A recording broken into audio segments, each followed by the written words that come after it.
നമസ്കാരം. സ്വന്തം വീട്ടിൽ തീപിടിക്കുമ്പോൾ അയൽക്കാരൻ വീടിന് തീവെച്ചുവെന്ന് ആരോപിക്കുന്ന മാനസികാവസ്ഥ. ഇന്ന് നമ്മൾ സംസാരിക്കാൻ പോകുന്നത് പാകിസ്ഥാൻ എന്ന രാജ്യത്തിൻ്റെ അടിത്തറയിൽ തന്നെ അടങ്ങിയിരിക്കുന്ന ആ ഭീകരതയുടെ വിഷം എങ്ങനെയാണ് അവരുടെ തന്നെ കുഴി തോണ്ടുന്നത് എന്നതിനെക്കുറിച്ചാണ്. കറാച്ചിയിലെ സ്ഫോടനം ആ കുഴിയുടെ ആഴം കൂട്ടിയതേയുള്ളൂ.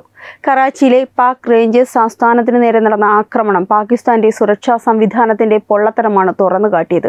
അതീവ സുരക്ഷാ മേഖലയിൽ ഒരു ഭീകരാക്രമണം നടക്കുമ്പോൾ ആദ്യം വേണ്ടത് അതിന് പരിഹാരം കാണലാണ്. പക്ഷേ പാകിസ്ഥാൻ ചെയ്തതെന്താണ്? ഭീകരരെ പിടിക്കുന്നതിന് പകരം പഴി മുഴുവൻ ഇന്ത്യയുടെ മേൽ ചാരാൻ തിടുക്കം കാണിച്ചു. ഇന്ത്യയുടെ വിദേശകാര്യ മന്ത്രാലയം ഇതിനെ അടിസ്ഥാനരഹിതമായ ആരോപണമെന്ന് കൃത്യമായി വിശേഷിപ്പിച്ചത് വെറുതെയൊന്നുമല്ല. പാകിസ്ഥാന് തങ്ങളുടെ പരാജയങ്ങളിൽ നിന്നും ശ്രദ്ധ തിരിക്കാൻ ഇന്ത്യ എന്നൊരു ബലിയാടിനെ അവർക്ക് ആവശ്യമാണ്. പക്ഷേ സത്യം എന്തെന്നാൽ പാകിസ്ഥാൻ സ്വന്തമായി വളർത്തിയെടുത്ത് ചോരയും നീരും നൽകി പോറ്റിയ ഭീകരർ ഇപ്പോൾ സ്വന്തം യജമാനെ തന്നെ കടിച്ചു കീറുകയാണ്. താലിബാൻ, ജെയ്ഷെ മുഹമ്മദ്, ലഷ്കർ-ഇ-തോയ്ബ, TTP അങ്ങനെ എത്രയെത്ര സംഘടനകളാണ് പാക് മണ്ണിൽ വളർന്നത്.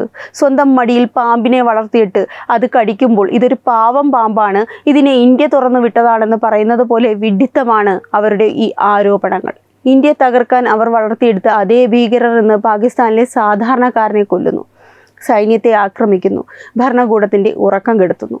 പാകിസ്ഥാൻ ഭീകരതയെ ഒരു നയമായി സ്വീകരിച്ചപ്പോൾ അവർ മറന്നുപോയ ഒരു കാര്യമുണ്ട്. ഭീകരതയ്ക്ക് അതിരുകളില്ല, അത് തിരിഞ്ഞുകൊത്തും. ഇന്ന് കറാച്ചിയിൽ കണ്ടത് ആ തിരിച്ചടിയുടെ ഒരു ചെറിയ അംശം മാത്രമാണ്. പാകിസ്ഥാനിൽ ഇന്ത്യ വിരുദ്ധരും ഭീകരരും നിഗൂഢമായി കൊല്ലപ്പെടുന്നത് ഇപ്പോൾ പതിവായിരിക്കുകയാണ്. ഇത് യാദൃച്ഛികമല്ല. സ്വന്തം മണ്ണിൽ വളർത്തിയെടുത്ത ഭീകരർ തമ്മിലുള്ള ചേരിതിരിവും ഭരണകൂടത്തിൻ്റെ ഒത്താശയോടെ നടക്കുന്ന വധങ്ങളും പാകിസ്ഥാനെ ഒരു സിവിൽ വാർ സോണായി മാറ്റിയിരിക്കുന്നു. ഇന്ത്യ ഉന്നമിട്ടവർ സ്വന്തം സഹപ്രവർത്തകരുടെ വെടിയുണ്ടയ്ക്ക് ഇരയാകുന്നു. എത്രയെത്ര ഇന്ത്യ വിരുദ്ധ നേതാക്കളാണ് അവിടെ ദുരൂഹ സാഹചര്യത്തിൽ കൊല്ലപ്പെടുന്നത്. ഇതൊന്നും ഇന്ത്യയുടെ പണിയാണെന്ന് പറഞ്ഞ് തടിയൂരാൻ നോക്കേണ്ട. സ്വന്തം ഭീകരർക്ക് പണം നൽകാൻ പോലും കഴിയാത്ത അവസ്ഥയിൽ അവർ പരസ്പരം കഴുത്തറുക്കുന്ന കാഴ്ചയാണ് അവിടെ കാണുന്നത്. ഭീകരതയുടെ വിഷം കുടിച്ച് മത്തായവർ പരസ്പരം കൊന്നു തീർക്കുമ്പോൾ ഇന്ത്യയെ പഴിചാരിയിട്ട് എന്ത് കാര്യം? 1947 തുടങ്ങിയതാണ് പാകിസ്ഥാന്റെ ഈ ഇന്ത്യ വിരോധം. ഓരോ തവണയും അവർ ഇന്ത്യയെ ആക്രമിക്കാൻ ശ്രമിക്കുമ്പോഴും അത് തിരിഞ്ഞുകൊത്തുമ്പോൾ അവർ പറഞ്ഞത് ഇതൊന്നും ഞങ്ങളല്ല, ഇതൊക്കെ ഇന്ത്യയുടെ പണിയാണ് എന്നാണ്. 1971 യുദ്ധം ഓർമ്മയില്ലേ? അന്നവർ തോറ്റപ്പോൾ പറഞ്ഞ ന്യായീകരണങ്ങൾ എത്ര പരിഹാസ്യമായിരുന്നു. പാഠപുസ്തകങ്ങളിൽ വരെ ഇന്ത്യ ഒരു ശത്രുവായി മാത്രം ചിത്രീകരിച്ചാൽ പിന്നെ അവിടുത്തെ തലമുറകൾക്ക് എന്ത് അറിവാണ് ലഭിക്കുക? അവരുടെ തലച്ചോറിൽ നിറച്ചിരിക്കുന്നത് ഇന്ത്യ വിരുദ്ധത മാത്രമാണ്. ഈ അജ്ഞതയാണ് ഇന്ന് കറാച്ചിയിലെ തെരുവുകളിൽ ബോംബുകളായി പൊട്ടുന്നത്. മലയാളികൾക്കിടയിൽ ഒരു ചൊല്ലുണ്ട്, വിവരക്കേട് തലയ്ക്ക് പിടിച്ചാൽ പിന്നെ മരുന്നില്ല എന്ന്. പാകിസ്ഥാൻ ഭരണകൂടത്തിന് ബാധിച്ചിരിക്കുന്നതും അതുതന്നെയാണ്. സ്വന്തം ജനതയുടെ ആഹാരത്തിനുള്ള വക കണ്ടെത്താൻ കഴിയാത്തവർ അതിർത്തിക്കപ്പുറത്ത് വിരൽ ചൂണ്ടി സമയം കളയുന്നു. പണപ്പെരുപ്പം ആകാശത്തോളം ഉയർന്നു. ജനങ്ങൾ പട്ടിണിയിലാണ്. ഭരണകൂടത്തിന് ജനങ്ങളോട് ഉത്തരം പറയാൻ ഒന്നുമില്ല. അപ്പോൾ പിന്നെ എളുപ്പവഴി ഇന്ത്യ എന്ന വികാരത്തെ ഉപയോഗിക്കുക. ഇന്ത്യയെ കുറ്റപ്പെടുത്തിയാൽ ജനങ്ങളുടെ ശ്രദ്ധ മാറുമെന്നും തങ്ങളുടെ പരാജയങ്ങൾ മറയ്ക്കാമെന്നും അവർ കരുതുന്നു. പക്ഷേ ഈ തന്ത്രം ഇനി ഇന്ത്യയിൽ ചിലവാകില്ല, ഒരു ലോകത്തും ചിലവാകില്ല. അന്താരാഷ്ട്ര വേദികളിൽ പാകിസ്ഥാൻ്റെ കയ്യിലില്ലാത്ത ഒരേ ഒരു സാധനം തെളിവാണ്. കള്ളം പറഞ്ഞ് ശീലിച്ചവർക്ക് സത്യം തിരിച്ചു കാണിക്കാൻ തെളിവുകൾ കയ്യിലില്ല. ഇന്ത്യ ഇന്ന് ഒരു വലിയ ശക്തിയാണ്. സാമ്പത്തികമായി, സൈനികമായി, നയതന്ത്രപരമായി നമ്മൾ വളർന്നു കഴിഞ്ഞു. പാകിസ്ഥാൻ്റെ ഇത്തരം നുണകളെ ഗൗനിക്കാൻ പോലും ഇന്ത്യക്ക് ഇപ്പോൾ സമയമില്ല. ഇന്ത്യ നൽകിയ മറുപടി വളരെയധികം കൃത്യമാണ്. നിങ്ങൾ നിങ്ങളുടെ കാര്യങ്ങൾ നോക്കൂ, ഇന്ത്യയെ ഇതിലേക്ക് വലിച്ചിഴക്കരുത്. നമ്മൾ ഇന്ന് വികസനത്തിൻ്റെ പാതയിലാണ്. ലോകം ഇന്ന് ഇന്ത്യയെ നോക്കുന്നത് ഭാവിയിലെ സാമ്പത്തിക ശക്തിയായിട്ടാണ്. ഇനിയെങ്കിലും സ്വന്തം മണ്ണിലെ ഭീകരതയ്ക്ക് എതിരെ പാകിസ്ഥാൻ പോരാടിയില്ല എങ്കിൽ പാകിസ്ഥാൻ എന്ന പേര് തന്നെ ചരിത്രത്തിൽ നിന്നും തുടച്ചു നീക്കപ്പെടും. നമ്മൾ ഇന്ത്യക്കാർക്ക് ഭയപ്പെടാനൊന്നുമില്ല. നമ്മുടെ അതിർത്തികൾ സുരക്ഷിതമാണ്, നമ്മുടെ രാജ്യവും സുരക്ഷിതമാണ്. പാകിസ്ഥാൻ എന്ന രാജ്യം ഭീകരതയെ ഒരു നയതന്ത്ര ആയുധമായി ഉപയോഗിക്കാൻ തുടങ്ങിയപ്പോൾ അവർ മറന്നുപോയ ഒരു കാര്യമുണ്ട്. തങ്ങൾ വളർത്തുന്ന ഭീകരർ ഒരിക്കൽ തങ്ങളെ തന്നെ തിരിഞ്ഞുകൊത്തുമെന്ന്. മുംബൈ ഭീകരാക്രമണത്തിൻ്റെ ആസൂത്രകർ മുതൽ ലഷ്കർ-ഇ-തോയ്ബയുടെയും ജെയ്ഷെ മുഹമ്മദിൻ്റെയും തലപ്പത്തിരിക്കുന്നവർ വരെ പാക് ഭരണകൂടത്തിൻ്റെ ലാളനയേറ്റാണ് വളർന്നത്. എന്നാൽ ഇന്ന് അതേ ഭീകരർ പാകിസ്ഥാൻ്റെ സൈനിക കേന്ദ്രങ്ങൾക്കും താവളങ്ങൾക്കും നേരെ തോക്കുയർത്തുന്നത് അവരുടെ പിടിപ്പുകേടിൻ്റെയും അജ്ഞതയുടെയും പാരമ്യമാണ്. പത്താൻകോട്ട് ആക്രമണത്തിന് ശേഷവും പാകിസ്ഥാൻ തിരുത്താൻ തയ്യാറായില്ല. അതിൻ്റെ ഏറ്റവും വലിയ ഉദാഹരണമായിരുന്നു ഉറിയിൽ നമ്മുടെ സൈനിക ക്യാമ്പിന് നേരെ നടന്ന ആക്രമണം. എന്നാൽ ഇന്ത്യയുടെ സർജിക്കൽ സ്ട്രൈക്ക് പാകിസ്ഥാന്റെ സൈനിക മേധാവികളുടെ ഉറക്കമങ്ങ് കടത്തി. അതിർത്തി കടന്ന് ഇന്ത്യ നടത്തിയ ആ മിന്നൽ ആക്രമണം പാകിസ്ഥാന്റെ സൈനിക സുരക്ഷാ കവചം എത്രത്തോളം ദുർബലമാണെന്ന് ലോകത്തിന് മുന്നിൽ തുറന്നു കാട്ടി. സ്വന്തം മണ്ണിൽ നിന്ന് ഭീകരരെ നിയന്ത്രിക്കാൻ കഴിയാത്ത മറുഭാഗത്ത് ഇന്ത്യയുടെ തിരിച്ചടിയെ ഭയന്ന് വിറയ്ക്കുന്ന പാകിസ്ഥാന്റെ അവസ്ഥ പരിഹാസ്യമാണ്. ഭീകരതയെ പോറ്റുന്നവർക്ക് അവസാനം കിട്ടുന്നത് വെടിയുണ്ടകൾ മാത്രമാണെന്ന സത്യം ഉറി തിരിച്ചടിക്ക് ശേഷവും അവർ കണ്ടില്ലെന്ന് നടിക്കുകയായിരുന്നു. സ്വന്തം സുരക്ഷാ താവളങ്ങളിൽ ഭീകരർ നുഴഞ്ഞു കയറി ആക്രമണം നടത്തുമ്പോൾ പോലും അതെല്ലാം ഇന്ത്യയുടെ പണിയാണെന്ന് പറഞ്ഞ് തടിയൂരാനാണ് അവരുടെ ശ്രമം. പാകിസ്ഥാൻ നടത്തിയ ഇത്തരം ആക്രമണങ്ങളെല്ലാം തന്നെ അവർക്ക് തന്നെ വിനയായി മാറുന്നതാണ് നാം കാണുന്നത്.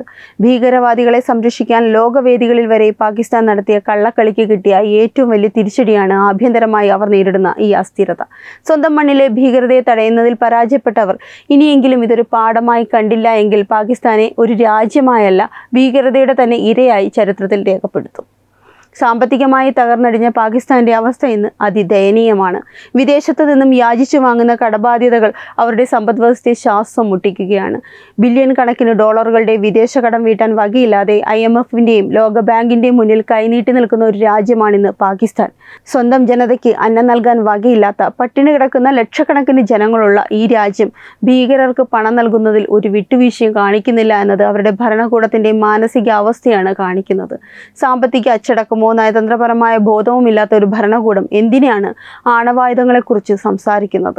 ഇത് തികഞ്ഞ അജ്ഞതയില്ലായ്മ തന്നെയാണ്, അല്ലാതെ മറ്റെന്താണ്? പണപ്പെരുപ്പം ആകാശത്തോളം ഉയർന്നു നിൽക്കുമ്പോഴും ജനങ്ങളുടെ അടിസ്ഥാന ആവശ്യങ്ങൾ അവഗണിച്ചും ഇന്നും ഇന്ത്യയെ ആക്രമിക്കാൻ കോടികൾ ചിലവാക്കുന്ന പാകിസ്ഥാന്റെ അവസ്ഥ കണ്ട് ലോകം പരിഹസിക്കുകയാണ്. അനാവശ്യമായ പ്രതിരോധ ചെലവുകളും ഭീകരവാദികൾക്ക് നൽകുന്ന സാമ്പത്തിക സഹായങ്ങളും പാകിസ്ഥാനെ ഒരു വലിയ സാമ്പത്തിക കുരുക്കിലേക്ക് എത്തിച്ചിരിക്കുന്നു. ഒരു നേരത്തെ അന്നത്തിന് വകയില്ലാത്ത സാധാരണക്കാരൻ തെരുവിലലയുമ്പോൾ ഭരണകൂടം നുണക്കഥകൾ മെനയാൻ പണം ചിലവാക്കുന്നു. ഈ കടബാധ്യതകൾ പാകിസ്ഥാനെ ഒരു അടിമ രാഷ്ട്രമായി മാറ്റിയിരിക്കുകയാണ്. ചൈനയുടെ കടക്കടിയിൽപ്പെട്ട് സ്വന്തം തുറമുഖങ്ങൾ വരെ അടിയറവ് വയ്ക്കേണ്ടി വന്ന പാകിസ്ഥാന്റെ അവസ്ഥയിൽ നിന്ന് അവർക്ക് ഒന്നും പഠിക്കാൻ കഴിയുന്നില്ല. ഇന്നും ഇവർ ഇന്ത്യയെ ലക്ഷ്യം വെച്ച് ആയുധങ്ങൾ സംഭരിക്കുന്ന തിരക്കിലാണ്. ഭീകരതയ്ക്ക് പണം നൽകുന്നവരുടെ പട്ടികയിൽ ഉൾപ്പെട്ടതും പലതവണ ഗ്രേ ലിസ്റ്റിൽ സ്ഥാനം പിടിച്ചതും വെറുതെയല്ല. സ്വന്തം ജനതയെ പട്ടിണിക്കിട്ട് ഭീകരതയെ പോറ്റുന്ന ഈ ഭരണകൂടത്തിന് ഭാവിയിൽ വലിയ വില കൊടുക്കേണ്ടി വരും. കടം വാങ്ങി രാജ്യം ഭരിക്കുന്നതിലും വലിയൊരു തോൽവി പാകിസ്ഥാന്റെ ചരിത്രത്തിലില്ല. ഇനിയും കടം വാങ്ങി ഭീകരതയെ വളർത്തിയാൽ പാകിസ്ഥാന്റെ സാമ്പത്തിക ഭൂപടം എന്നേക്കുമായി തുടച്ചു നീക്കപ്പെടും. പാകിസ്ഥാൻ എന്ന രാജ്യത്തെക്കുറിച്ച് ചിന്തിക്കുമ്പോൾ നമ്മൾ മലയാളികൾക്ക് തോന്നാറുള്ള ഒരു മൈൻഡ് വോയിസ് ഉണ്ട്: ഞങ്ങൾ ചെയ്യുന്നത് അജ്ഞാതരെ വെച്ച് ചെയ്യൂ എന്ന്. സ്വന്തം മണ്ണിൽ വളർത്തിയെടുത്ത ഭീകരർ പരസ്പരം കഴുത്തറുക്കുമ്പോൾ പോലും അവർക്ക് അതിനുള്ള കാരണം മനസ്സിലാക്കാൻ കഴിയുന്നില്ല. ഇന്ത്യ വിരുദ്ധരെന്ന് സ്വയം വിശേഷിപ്പിക്കുന്നവർ ഇന്ന് പാകിസ്ഥാനിലെ തെരുവുകളിൽ വെടിയേറ്റ് വീഴുന്നത് പതിവാണ്. പരസ്പരം പോരടിക്കുന്ന ഈ ഭീകരവാദ സംഘങ്ങൾ പാകിസ്ഥാനെ ഒരു ആഭ്യന്തര യുദ്ധഭൂമിയാക്കി മാറ്റിയിരിക്കുന്നു. സ്വന്തം മണ്ണിലെ ഭീകരതയ്ക്കെതിരെ പോരാടാൻ കഴിയാത്തവർ എന്തിനാണ് ഇന്ത്യയെ പഴിക്കുന്നത്? പാകിസ്ഥാന്റെ ഈ അജ്ഞതയാണ് ലോകത്തിന് മുന്നിൽ അവരെ ഒറ്റപ്പെടുത്തുന്നത്. സ്വന്തം പ്രവൃത്തികൾ കൊണ്ട് സമ്പാദിച്ച ഈ നാശം അവർക്ക് തന്നെ വിനയാകും. ഇനിയെങ്കിലും പാകിസ്ഥാൻ സ്വന്തം മണ്ണിലെ ഭീകരതയ്ക്കെതിരെ പോരാടിയില്ല എങ്കിൽ പാകിസ്ഥാൻ എന്ന പേര് തന്നെ ചരിത്രത്തിൽ ഒരു ഭീകരമായ ഓർമ്മയായി അവശേഷിക്കും. നമ്മൾ ഇന്ത്യക്കാർക്ക് ഭയപ്പെടാനൊന്നുമില്ല. നമ്മുടെ രാജ്യം സുരക്ഷിതമാണ്. വൻ സാമ്പത്തിക ശക്തിയായി നമ്മൾ മുന്നേറുകയാണ്. പാകിസ്ഥാന്റെ ഈ നുണകൾക്കും അജ്ഞതകൾക്കും ഇന്ന് ആരും വില കൽപ്പിക്കുന്നുമില്ല.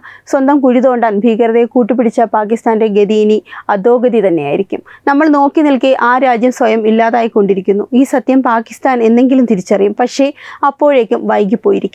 ഈ വാർത്തയെപ്പറ്റിയുള്ള നിങ്ങളുടെ അഭിപ്രായങ്ങൾ കമൻറ്റ് ചെയ്യൂ. വാർത്തകൾ വേഗത്തിൽ അറിയാനായി ചാനൽ സബ്സ്ക്രൈബ് ചെയ്യൂ. വെബ് ഡെസ്ക് തത്വമൈ ന്യൂസ്.